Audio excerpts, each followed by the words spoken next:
Us here on the program is Willis McGahee. Willis, how you doing, man? I'm good, man. How are you guys doing? Doing great, brother. Thanks so much for joining us. And your position, such an interesting one in today's NFL. We've seen Le'Veon Bell hold out. We've seen a lot of conversations about the value of running backs. When you look at Bell's situation right now, from a running back standpoint, do you understand what he's trying to accomplish here?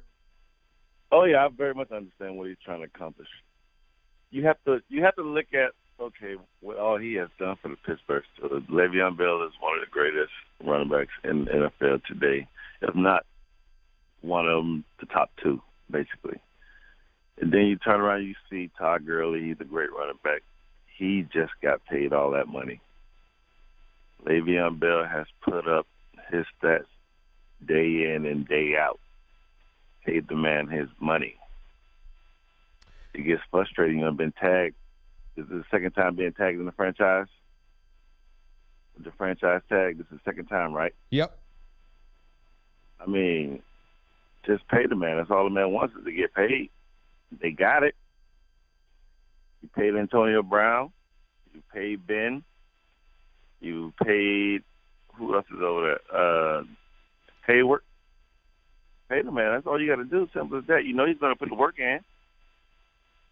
So it's interesting because you obviously suffered injuries as a running back over the course of your career. And as you look at this, do you also sympathize with the idea that he wants to protect his body against the wear and tear of 400 touches, which is kind of a mark that he's been utilized by the Steelers the last couple of seasons? Oh, yeah, no doubt about it, man. You got to protect yourself because who's going to protect you? If you don't protect yourself, nobody's going to protect you, man. And the man, like I said, man, he's a proven running back. You know he's going to go hard. He's not going to take no plays off. He runs, he catches the ball, he blocks. He does it all. I mean, I'm not in the business of what's going on in the front office with the Steelers.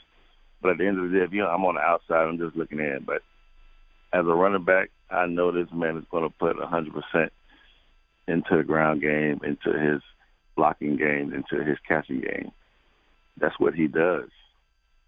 Pay him. Willis McGahee joins us here on CBS Sports Radio. Your old team, the Baltimore Ravens, were in a curious spot last week. They fought tooth and nail to go down the field to try to tie up the game against the New Orleans Saints, and then Justin Tucker misses an extra point, and that's how they lose. If you're a member of that Ravens locker room coming out of that, do you have resentment, animosity towards Tucker, or do you realize that he's made so many kicks in the past that you can't hold the grudge? How do you handle that? You can't hold a grudge against a kicker, man. He's been like, that's another guy who's been proven. He makes his field goals. I mean, nobody's perfect. You shouldn't put the game in the kicker hands at a time like that, especially how you've been playing. But they did, and he missed it. Oh well, you gotta shake it off and get ready for the next game. And I believe they're going to be ready for the next game. That should just make you more hungrier. You were on some, yeah. It's going to push you even more the next time, where you don't want to rely on a kicker to make the field goal for you to win the game. You were on some great Baltimore Ravens teams that had wonderful defenses. Obviously, you could run the football. And this year's team feels very similar to some of those Ravens teams. Do you feel a parallel, a similarity between this year's Baltimore squad and some of yours? I mean, like you said, I've been on a great Ravens team, and they have a great team going on right now. But I think they're still like finding themselves. They don't have that fire we had when we were playing back then. They got it, but it's still something missing. It's still like a piece. Whoever they need a spark. Whoever they spark is, like we had Ray Lewis. That was our spark. I don't know if the spark needs to be Terrell Suggs, needs to be Weddle, I don't know, or Jimmy. But somebody has to go ahead and take over and be that leader. That's what I think they're missing, that one dominant leader who can get the guys riled up and go. Yeah. Willis McGahee joins us here on CBS Sports Radio. During those years, you were oftentimes the team, along with the Colts of Peyton Manning, to really be able to challenge the Patriots. And really the way that you guys played football was the toughest matchup for the Pats. When you look around the AFC, what team do you feel is the biggest challenge to the Patriots? Is it Pat Mahomes and the Chiefs, or is it somebody else? I would say it'd be the Chiefs. Because if you watch that game against the Patriots in Kansas City, was it 2 weeks ago? Yeah. They had no answer for Hill. They tried it, man. They tried the zone. They were in zone. He was just wide open, man, every time. All Pat Mahomes had to do was throw the ball, put it in the right spot where he kick and catch it. And I hate to say it, but that's a team that can really, upset them. They play great defense. They play great offense. And Tyreek Hill is on fire this year. Never seen nothing like it, man. And he was giving them hell. Excuse my language. He was giving them hell for defenders trying to cover him. They didn't know what to do. He would find an open spot and just go. And Pat would get the ball there. That was the crazy part about it. Yeah, that secondary for the Patriots, they've got some issues when they go up against great passing teams like that. They can be had, and we saw that in that game, as you mentioned. You know, you also play for the Broncos, and this year the Broncos are still looking for a quarterback. Looks like Case Keenum might not be that solution. A lot of people are frustrated by him in Denver. Why do you think John Elway's had such a tough time fixing the quarterback position in Denver? I mean, you want to know why he had a tough time fixing the quarterback situation in Denver? Yeah. Who the hell are you going to get to replace Peyton Manning? I mean, that's just like, I hate to say it, when Tom Brady decides to go, or Drew Brees or Aaron Rodgers, you want to expect another kid to come in and do the same thing those guys did? Not going to happen. He can try his best all he wants.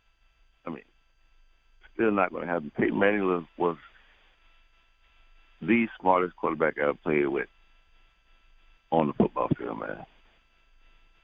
The guy knew every position on the field, knew everything the defense was going to do. I mean, he was a brainiac playing that game. That's just like saying, who's replacing Air Reed or Ray Lewis on the field? Nobody. Nobody's not going to do it. And you got high expectations at those positions. You put unnecessary pressure on yourself and the person you bringing in trying to replace those guys. It's not going to happen. Tall task, man. Tall task. Willis McGahee joins us here on the show. Before I let you go, I saw you on Twitter post that you finally got to meet one of your favorite athletes ever, Shaq, which I would have imagined you would have been able to meet over the course of your career, but apparently this was the first time. When did you first become a Shaq fan? His LSU days, his Magic days, his Laker days? Magic days, baby. You going back? I started watching sports, so, you know, I'm still a young kid. So, you know, I mean, when I started watching Shaq, it was, who's this guy breaking the rim with a size 25 shoe? Jesus, like, it's crazy. And I followed them, you know. I follow players. I really don't follow teams. So Orlando, and then that's when they had Penny Hardaway, and, you know, they're doing those commercials. So I was like, yeah, I like Shaq. I'm following Shaq. I followed him to the Lakers. You know, that's when the Lakers was winning, so I really wasn't a Lakers fan. But then he came to Miami, so I jumped back on the bandwagon. I followed him over to Phoenix. And then, you know, Dwayne Wade came in my class, so I started following Wade. And then, of course, LeBron came to Miami. And, yeah. Rest is history.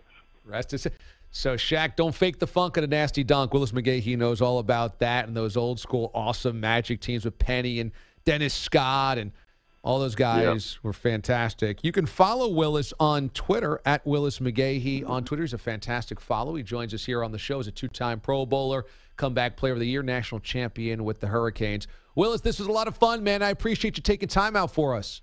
Hey, man, I appreciate you guys, man. Great show. Had a great time talking to you guys, buddy. Sounds good. Willis McGahee joining us this morning here on Sunday Morning Football on CBS Sports Radio.